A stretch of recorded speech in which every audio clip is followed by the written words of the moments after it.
L'interview surréaliste de Donald Trump à Fox News. Donald Trump est du matin. Le président américain s'est livré à une interview tornade, jeudi, sur Fox News. Invité de l'émission Fox Effrayant, le chef de l'État a semblé quelque peu désordonné et de surtout extrêmement remonté dans certaines de ses réponses aux journalistes. Pourtant, la chaîne, connue pour sa proximité de la droite conservatrice américaine, avait tenté de mettre à l'aise son invité du jour en jouant Made in America, le tube country d'une des stars du genre, Toby Keith, en introduction du show. Ce qui n'a pas empêché le locataire de la Maison Blanche de donner le sentiment d'être quasiment en roue libre. Lire aussi, Emmanuel Macron sur Fox News, il m'a que France gré à gain. Emmanuel et Brigitte Macron sont des personnes fantastiques. Donald Trump, président des États-Unis. Donald Trump répondait aux questions des journalistes Steve Doocy, un Slayer rare des brillants qu'il met de par téléphone, depuis la Maison Blanche. Et, à peine les salutations faites, le président a indiqué que ce 26 avril était une journée très spéciale avec l'anniversaire de sa femme Melania, qui fête ses 48 ans. Interrogé sur le cadeau qui lui était réservé, il a assuré avoir offert à son épouse une magnifique carte et de magnifiques fleurs. Il a aussi confié avoir été très occupé ces derniers jours et ne pas avoir le temps pour ces choses-là. Occupé, le président l'était avec la visite d'Emmanuel Macron aux États-Unis. En l'espace de quelques jours, la bromance entre les deux hommes semble avoir atteint son paroxysme.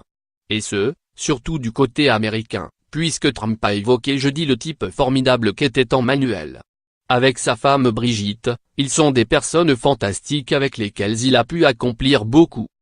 Usant de phases sans fin, Donald Trump a ensuite critiqué l'attitude de ses opposants démocrates, des obstructionnistes empêchant des gens brillants d'occuper des postes à responsabilité. Sans s'arrêter, il a pointé du doigt la situation de Ronny Jackson. Ce médecin de la Maison-Blanche a été contraint de retirer sa candidature pour le ministère des Anciens Combattants après des révélations sur une prise excessive de médicaments et d'alcool. Il aurait fait un travail fantastique, il a un énorme cœur, a-t-il pourtant regretté. C'est ce même Ronny Jackson qui avait donné une conférence de presse sur la santé du président, début 2018.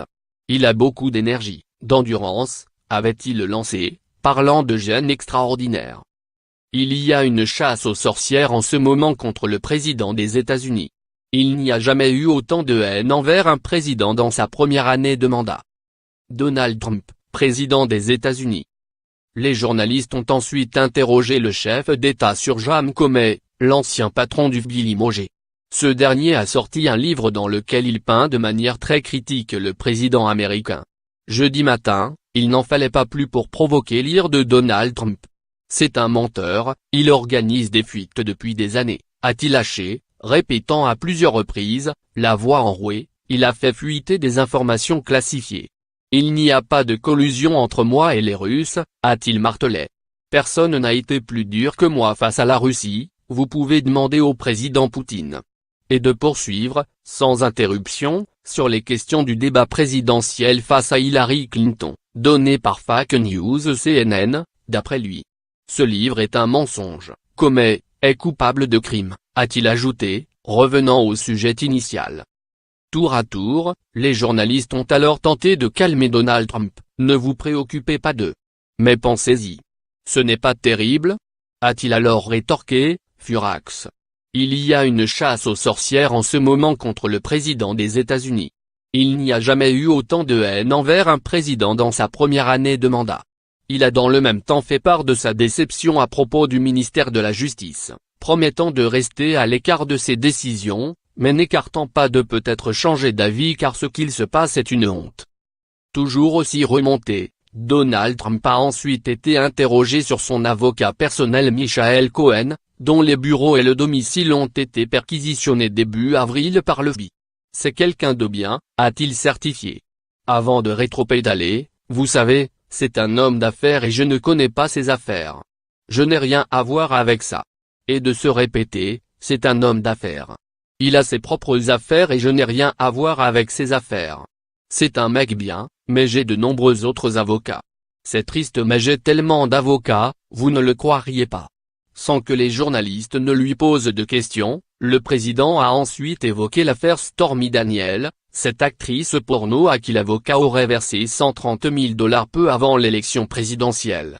Il me représente bien, a-t-il concédé, répétant inlassablement, je ne suis pas impliqué dans ces affaires. Lire aussi, Thomas Frank, je ne sais plus quoi penser de Donald Trump, idiot ou génie absolu? Au cours de l'entretien, Donald Trump a petit à petit haussé le ton, allant jusqu'à crier parfois et à faire grésiller son combiné téléphonique. Nous avons un soutien extraordinaire. Si j'organisais un rassemblement à Washington, on aurait des millions de personnes, a-t-il lancé. Il s'est également réjoui du soutien des Afro-Américains, en référence à sa proximité avec le rappeur Kanye West. Nous avons gagné l'élection facilement, même si j'aurais préféré une élection sans grands électeurs.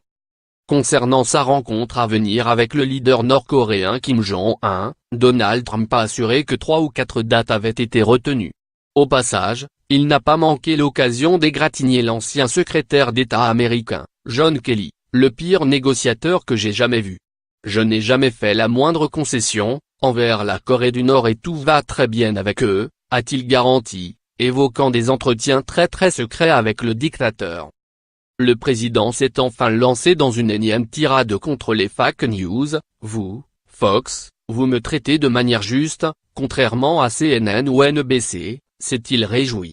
Je ne suis pas votre docteur mais je vous recommanderais de moins regarder les autres chaînes, a alors plaisanté l'un des journalistes. Je ne les regarde pas, je ne les regarde plus, a rétorqué le chef de l'État. Et d'ajouter, comme un gimmick, il n'y a pas de collusion entre la Russie et moi. Pas de doute, ce jeudi matin, Donald Trump était d'attaque.